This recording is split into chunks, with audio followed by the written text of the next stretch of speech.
ನಾವಿಂದು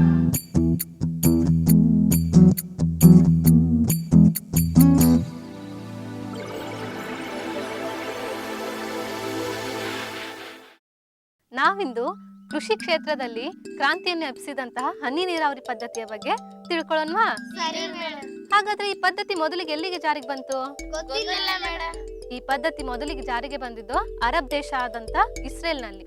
ಅಲ್ಲಿ ತುಂಬಾ ನೀರಿನ ಕೊರತೆ ಇರೋದ್ರಿಂದ ಕಡಿಮೆ ನೀರನ್ನ ಉಪಯೋಗಿಸ್ಕೊಂಡು ಹೆಚ್ಚ ಇಳುವರಿಯನ್ನ ಪಡೆಯೋಗೋಸ್ಕರ ಈ ಪದ್ಧತಿನ ಅವರಿಗೆ ಜಾರಿಗೆ ತಂದ್ರು. ಹಾಗೇನೆ ನಮ್ಮ ದೇಶದಲ್ಲಿ ರಾಜಸ್ಥಾನ್ ಎಂಬ ರಾಜ್ಯದಲ್ಲಿ ಈ ಪದ್ಧತಿ ಜಾರಿಗೆ ಇತ್ತು. ಏಕೆಂದ್ರೆ ಆ ರಾಜ್ಯದಲ್ಲೂ ಸಹ ನೀರಿನ ಕೊರತೆ ತುಂಬಾನೇ ಇದೆ. ಈ ಪದ್ಧತಿಯಲ್ಲಿ ನಾವು ಸಸ್ಯಗಳಿಗೆ ನೀರನ್ನ ಹನಿ ಹನಿಯಾಗಿ ಒದಗಿಸೋದ ಮುಖಾಂತರ ಈ ಪದ್ಧತಿಯನ್ನು ಅಳವಡಿಸಲಾಗುತ್ತೆ. ಹಾಗಾದ್ರೆ ಈ ಪದ್ಧತಿಯಲ್ಲಿ ಮುಖ್ಯವಾಗಿ ನಮಗೆ ಬೇಕಾದಂತ ಸಲಕರಣೆಗಳೆಂದರೆ ನೀರಿನ ಆಕಾರ. ಇಲ್ಲಿ ಬಾವಿಯನ್ನು ಉಪಯೋಗಿಸಲಾಗಿದೆ. ನಂತರ ಈ ಬಾವಿಯಿಂದ ನೀರನ್ನು ತೆಗೆದುಕೊಂಡು ಹೋಗ್ಲಿಕ್ಕೆ ಇಲ್ಲಿ ಪೈಪ್ ಅನ್ನು ಜೋಡಿಸಲಾಗಿದೆ. ಪೈಪ್ ನಲ್ಲಿ ಇಲ್ಲಿ ಫರ್ಟಿಲೈಸರ್ ಟ್ಯಾಂಕ್.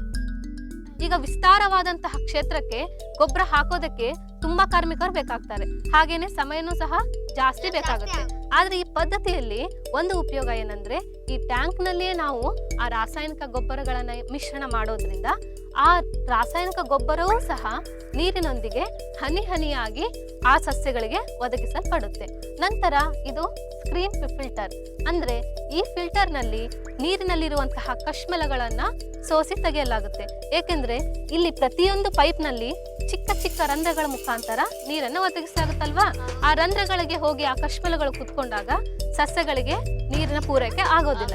ಅದಕ್ಕೋಸ್ಕರ ಈ ಸ್ಕ್ರೀನ್ ಫಿಲ್ಟರ್ ನಲ್ಲಿ ಎಲ್ಲಾ ನೀರನ್ನ ಸೋಸಿ ನಂತರ ಇಲ್ಲಿ ಒಂದು ಮೋಟಾರ್ ಕಾಣಿಸುತ್ತೆ, ಹೈ ಸ್ಪೀಡ್ ಮೋಟಾರ್ ಅಂತ. ಈಗ ಬಾವಿಯಿಂದ ನೀರು ಬರುತ್ತೆ, ಅದೇ ಸ್ಪೀಡ್ ನಲ್ಲಿ ಅಂದ್ರೆ ಜೋರಾಗಿ ನೀರು ಇಡೀ ಕ್ಷೇತ್ರಕ್ಕೆ ಹೋಗ್ಬೇಕಲ್ವಾ? ಅದಕ್ಕೋಸ್ಕರ ಆ ಮೋಟಾರ್ನ ಸಹಾಯದಿಂದ ಇಡೀ ಕ್ಷೇತ್ರಕ್ಕೆ ನೀರನ್ನ ಜೋರಾಗಿ ಬಿಡಲಾಗುತ್ತೆ. ಹಾಗಾದ್ರೆ ಈ ಪದ್ಧತಿಯ ನಮಗೆ ಏನೇನು ಉಪಯೋಗ ಇದೆ?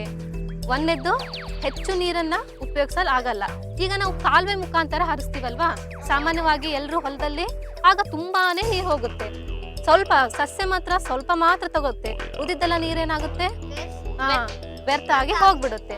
ಅದಕ್ಕೋಸ್ಕರನೇ ನೀರನ್ನ ವ್ಯರ್ಥ ಮಾಡದೇನೆ ಇಲ್ಲಿ ಹನಿ ಹನಿಯಾಗಿ ಬಿಡೋದ್ರಿಂದ ಮೊದಲಿಗೆ ನಾವು ನೀರಿನ ಸಂರಕ್ಷಣೆ ಮಾಡಿದಂತಾಯ್ತು. ನಂತರದಲ್ಲಿ ಇಲ್ಲಿ ಹನಿ ಹನಿಯಾಗಿ ನೀರು ಸಸ್ಯಗಳಿಗೆ ಒದಗೋದ್ರಿಂದ ಯಾವಾಗಲೂ ಆ ಕ್ಷೇತ್ರದಲ್ಲಿ ಭೂಮಿಯಲ್ಲಿ ತೇವಾಂಶ ಹಿಡಿದಿಟ್ಕೊಂಡಿರುತ್ತೆ.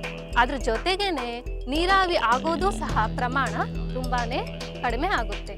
ಮತ್ತೆ ಆ ಕ್ಷೇತ್ರದಲ್ಲಿ 5 ರಿಂದ 6 ವರ್ಷಗಳವರೆಗೂ ಸಹ ತೇವಾಂಶವು ಹಾಗೆ ಕಾಯ್ದುಕೊಂಡು ಬರಲಾಗುತ್ತೆ.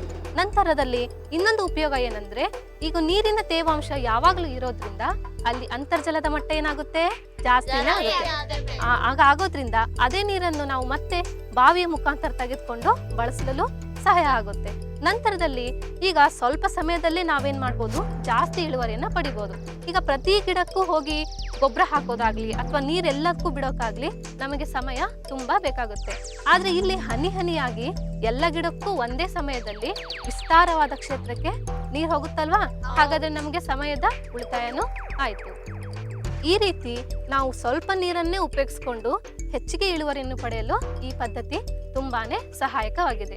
ಈಗ ನಮ್ಮ ದೇಶದಲ್ಲಿ ಸುಮಾರಾಗಿ ಎಲ್ಲಾ ಕೃಷಿ ಭೂಮಿಗಳಲ್ಲೂ ಸಹ ನಮ್ಮ ರೈತರು ಈ ಪದ್ಧತಿಯನ್ನ ಅಳವಡಿಸಿರೋದ್ರಿಂದ ನೀರಿನ ಸಂರಕ್ಷಣೆ ಜೊತೆಗೆ ಶಕ್ತಿಯ ಸಂರಕ್ಷಣೆಯು, ಸಮಯದ ಸಂರಕ್ಷಣೆಯು ಆಗ್ತಾ ಇದೆ. ಅರ್ಥ ಆಯ್ತಲ್ವಾ? ಅರ್ಥ ಆಯ್ತು ಮೇಡಮ್.